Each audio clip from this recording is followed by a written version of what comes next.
I was teaching a stretching class at a local fitness center. I think it was more of a health club than anything else. And I was writing a column in the Phoenix newspaper about stretching, just stretching. Why stretching is good for you, how it makes you feel better, what's more important, stretching or weightlifting. And the general manager of the Oakland A's found it interesting. So he called me up and said, how would you like to give us a stretching demonstration? And I thought that was kind of funny. I had never done, outside of the martial arts arena, a stretching demonstration.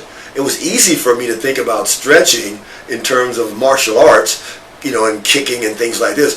But stretching for someone with no reason to actually stretch, how would I demonstrate that? So this was interesting and sort of it made me more creative. So I met them at their headquarters, and I demonstrated what I would consider a civilian's approach to stretching. And I took all of the martial arts elements out of it, and I tried to stretch and show them that the whole purpose for stretching is just to feel good, was my idea for them. They loved it, and I started teaching them in the spring of 1985. It lasted 2 days. And they hired me to become their conditioning instructor, which lasted for the next 10 years.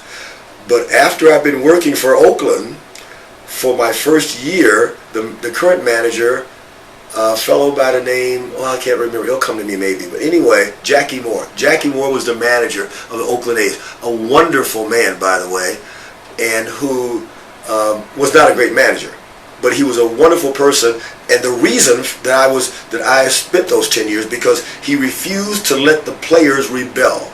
He says, you guys are going to do this with Mack no matter what. If you don't like it, then you can go sit in the locker room and you can explain it to the general manager. But Mack is here for a reason, and you will do it. Without that, my relationship would have ended right away. But nonetheless, he was fired after the first year. And the new manager, Tony La Russa, who's had a tremendous career as a manager in the big leagues, he came in and immediately fired all the coaches, including myself. And we were sent letters. And I received my letter, and it was very, very brief. It says, your services are no longer required by the Oakland A's. Thank you very much.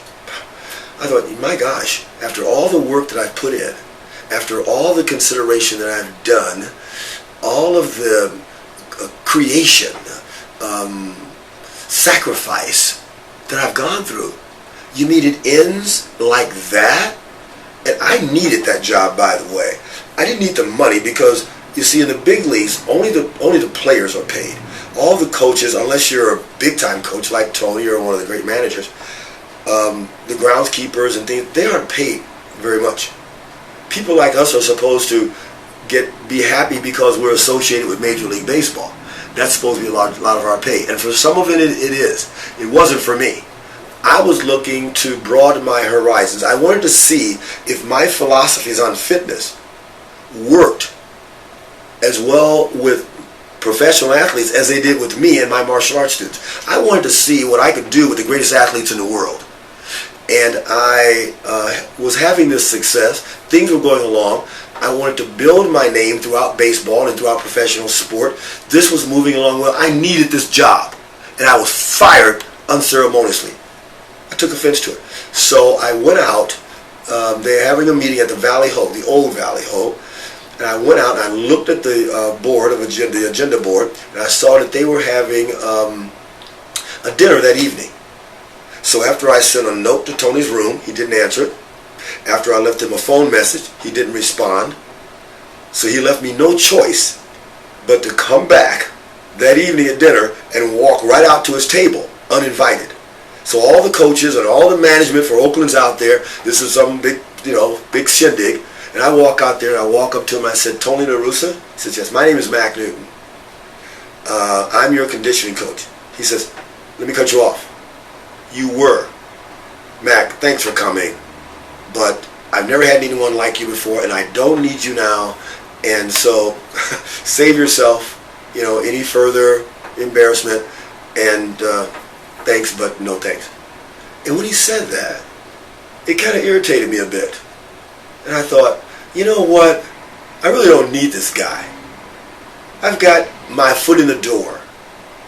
I said, you know what? You're right.